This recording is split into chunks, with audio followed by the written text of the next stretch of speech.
Hey y'all, welcome back to the cookie jar. Today we're doing the 7th recipe from the peach cobbler murder.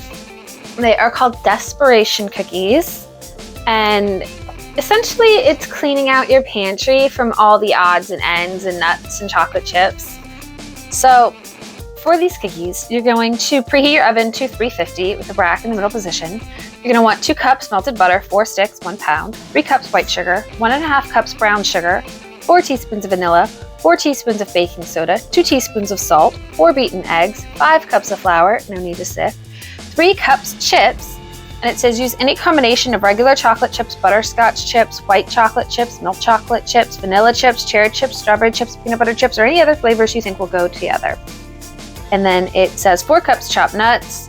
Use any nuts you like, including walnuts, pecans, cashews, almonds, even peanuts. If you don't have enough nuts to make 4 cups, fill in with crushed cornflakes, Rice Krispies, coconut, raisins, or any dried fruit. And then that's it. That's all you're going to use. So you're pretty much, even though it says melted butter in the ingredients, the first instruction is to stick your butter in the microwave for 3 minutes to melt it. And then you're adding in all the other ingredients, half the flour, the nuts, the chips, the rest of the flour, and you're going to drop those onto greased cookie sheets, 12-dish sheet. We're going to bake them off for 10 minutes, let them cool, put them on a wire rack to finish. Yield approximately 10 dozen. And considering how large the quantities are for the butter and the flour and the eggs, I can believe you're going to easily get 10 dozen at least. And then it says Norman really likes these cookies. He says they're like Leif and Lake Eden because you're never quite sure what to expect. Which honestly, I'm in the South. We are in the middle of March, almost to the end of March, because I think it's like 20th right now, 21st maybe? And it was 29 degrees this morning. 29. What the heck? That's not right. I'm just saying. But everything is all laid out in the kitchen. Let's get in there and get started. Here is everything we're going to be needing today. So we have our melted butter. That on the thing. It is still kind of warm. And to this, we are adding in the 3 cups of white sugar and the 1.5 cups of brown sugar. Everybody in the party. And we're just going to let that get all nice and mixed up until the sugars are melted.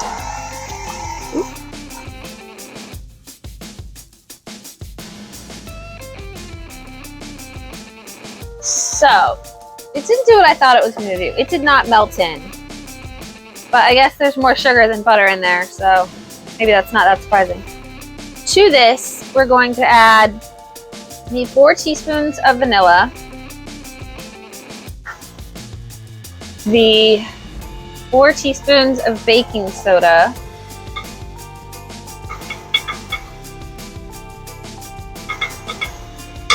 and the 2 teaspoons of salt.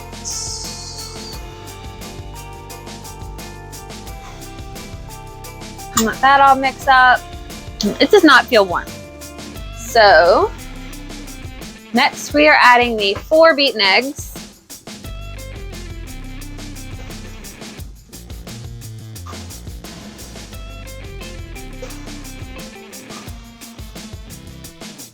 Want half of the flour. I'm just going to kind of eyeball it.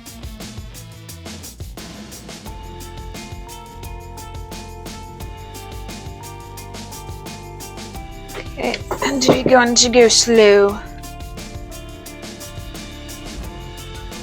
It seems very wet, but we still have half the flour and all of our chips and stuff.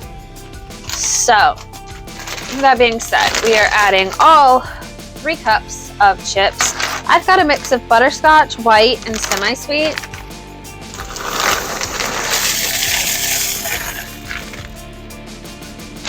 Come on, into the party. And then 4 cups of nuts, which there's cashews, there's almonds, there's macadamia nuts, there's pecans, there's walnuts. There's pretty much everything that was in my pantry in half open a bag is in this.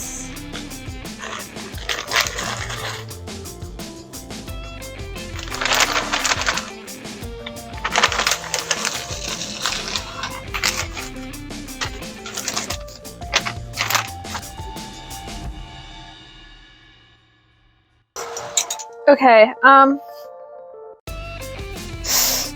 no!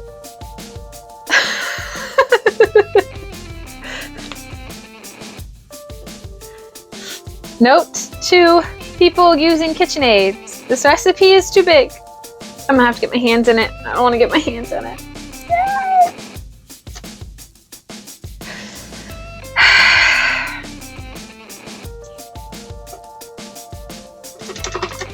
I wasn't anticipating getting my hands messy today. Okay, back. That went a little sideways. I do think it got the nuts mixed in, maybe. Everything, the chips. At least enough that we can add the flour. Because it does look mixed. It doesn't look all plain. So, we're gonna add the last bit of flour. So it should be about 2.5 cups if I guesstimated correctly. I'm definitely thinking my bowl is not big enough. And it did not even occur to me when I saw yield 10 dozen. It did not even occur to me that this might be too big for the KitchenAid. It didn't occur to me at all. So that's, I should have thought about that. Like, I was in my head. I even grabbed out extra trays. And it did not even once come to my thought that it would be too big. So, oh gosh. Before I was thinking it'd be too wet. And now I'm thinking it's too strong. I need one of those big old-fashioned wooden spoons for this. Because I don't know what wood this is, but I feel like it's about to snap in half. That might just be me having no upper body strength. I have a little, not a lot. Somewhere in the book, I don't remember what book, heck, we probably already made it. There is a cookie called Aggression Cookies. And I feel like you need that to mix this. Because it's taken some stamina to get this mixed properly. Because it is thick and heavy, and there's a lot of it. And I know it mentions on the next page of the recipe that if it can't be rolled, to pop it in the fridge. And with how stiff this feels, I don't think rolling would be a problem. But I'm going to use my scooper so they all end up the same size. Oh, hidden flour pocket. Oh no, I have found the hidden flour. We are not done. I thought we were almost done. We're not. Ooh. Actually, getting on my tippy toes kind of helped a little bit. Don't ask me why. So I am pretty sure it's going to be impossible to get every single ingredient in every cookie, hence Norman's, you never know what you're going to get. But there is so much dough. Oh, goodness. So next thing is we're just dropping it straight onto greased cookie sheets. So first one. And of course, we're just gonna scoop it up and plop it down. And they are not wet at all. If you plop them wrong, you can always move them. So it's not a big deal where they end up. There is the first tray. Good roll. So I'm just going to scoop up the rest and we'll see how many we actually get. So I have finally finished scooping them all out. And I would just like to point out, I ran out of cookie sheets. Had to get the message cookie ones too. We ended up with 145 cookies in total to bake off at 350 for 10 to 12 minutes. And they all look very, very different for what they have in them. So it did take a very long time to bake all of these off, but they are finally all done. And you can definitely tell the differences by the cookie. So here's the front and the back.